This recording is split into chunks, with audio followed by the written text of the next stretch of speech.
स्वदेशी और पर्यावरण संवर्धक हिंदी भाग 27। तो इस मरीज में जहाँ एलोपैथी में कुछ होने की संभावना बहुत ही कम थी, बहुत ज़्यादा खर्चा था।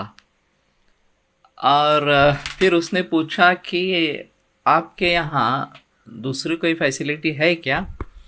मेरे पास 5 लाख तो नहीं है, तो मैं क्या कर सकता हूँ? तो उन्होंने बोला आपके पास अगर पैसे नहीं है तो हम कुछ नहीं कर पाएंगे। अगर पैसे है तो ही ट्रीटमेंट हो पाएगी, नहीं तो ट्रीटमेंट नहीं हो पाएगी।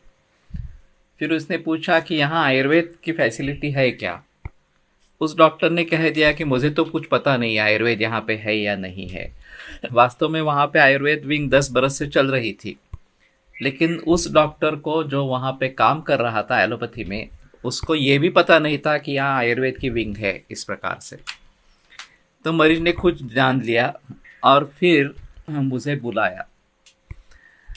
जब मैं गया, मैंने देखा, मैंने कहा कि ठीक है, आप यहाँ पे पंचकर्म इसके लिए आवश्यक है, यहाँ तो पंचकर्म ट्रीटमेंट नहीं हो सकती, तो आप यहाँ से डिस्चार्ज ले लो और मैं दूसरा अस्पताल बताता हूँ, वहाँ पे एडमिट हो जाओ और फिर पंचकर्म करेंगे। वहाँ से उसने डिस्चार्ज ले लिया और पुनर्वसु आयुर्वेद चिकित्सालय करके मॉडल कॉलोनी में है आयुर्वेद का अस्पताल, वहाँ पे दाखिल हो गया।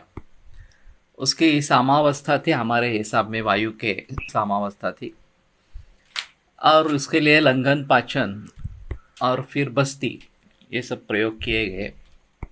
दूसरे तीसरे दिन वो बैठने लगा, जैसे बस्ती शुरू हुए वैसे वो चलने लगा, और 1 सप्ताह के अंदर वो पूरा ठीक होकर डिस्चार्ज होकर घर चला गया।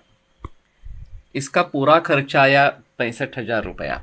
तो 5 लाख कहाँ और 65,000 कहाँ, इस प्रकार से वो उसको अपने जेब से देना पड़ा। शायद इंश्योरेंस होता तो वो 5 लाख का खर्चा भी अस्पताल उठा लेता, लेकिन इंश्योरेंस भी नहीं था उसके पास, और उसके पास पैसे नहीं थे, ये तो वस्तुस्थिति थी, 5 लाख नहीं थे। तो कहने का मतलब ये है कि अगर इस प्रकार के उदाहरण समाज के सामने आते रहेंगे कि आयुर्वेद में बहुत कम खर्चे में पूरी तरीके से मरीज सुधर गया, इस प्रकार से ऐसे जियावारी सिंड्रोम के काफ़ी मरीज समाज में होते रहते हैं। बहुत कम हमारे पास आते हैं क्योंकि उनको मालूम ही नहीं है आयुर्वेद में इसकी ट्रीटमेंट होती है, उसकी चिकित्सा होती है। लेकिन जो भी आए हैं वो सभी भली भांति ठीक हुए हैं। तो अगर इस प्रकार से लोगों में ये वार्ता फैल जाए कि इस प्रकार से आयुर्वेद में इसकी चिकित्सा भली भांति हो सकती है, और ये पूरा साइंटिफिक अप्रोच है, ऐसा नहीं है हमारे हिसाब में ये बात की बीमारी है, उसमें सामावस्था निरामावस्था इस प्रकार की रहती है और उसको ध्यान में रखते हुए लंघन, पाचन वगैरह इस प्रकार की चिकित्सा दी जाती है और उससे राहत मिल जाती है।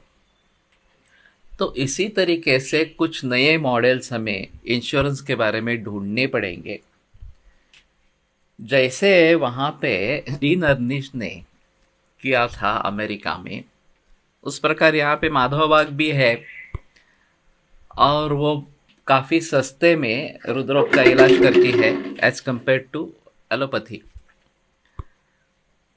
तो जो लोग खुद उसमें जाना चाहते हैं और बाईपास सर्जरी नहीं करवाना चाहते हैं, उनके लिए इंश्योरेंस ने अगर उसको सपोर्ट किया तो इंश्योरेंस के पैसे बच जाएंगे। इसी प्रकार से किसी भी रोग के बारे में अगर आयुर्वेद से भलीभांति चिकित्सा हो सकती है और पेशेंट को पूरी राहत मिल सकती है, रुग्ण को, तो हमें उस दृष्टि से प्रयत्न करने हैं। ये सबसे अहम इस प्रकार से चीज़ रहेगी। और शायद सभी जगह ये बता नहीं पाएंगे कि कितने दिन में मरीज ठीक हो जाएगा, वो अलग चीज़ रहेगी। लेकिन जब कभी भी किसी भी बीमारी के लिए एलोपैथी में कुछ दवा नहीं है, चाहे वो आँख की बीमारी हो, त्वचा की हो, हृदरोग की हो, कैंसर की हो या और कुछ भी हो, तो कम से कम आयुर्वेद में उसका परामर्श ले लो और अच्छे वैद्य से चिकित्सा करने का प्रयास करो, ये सबसे बेहतर।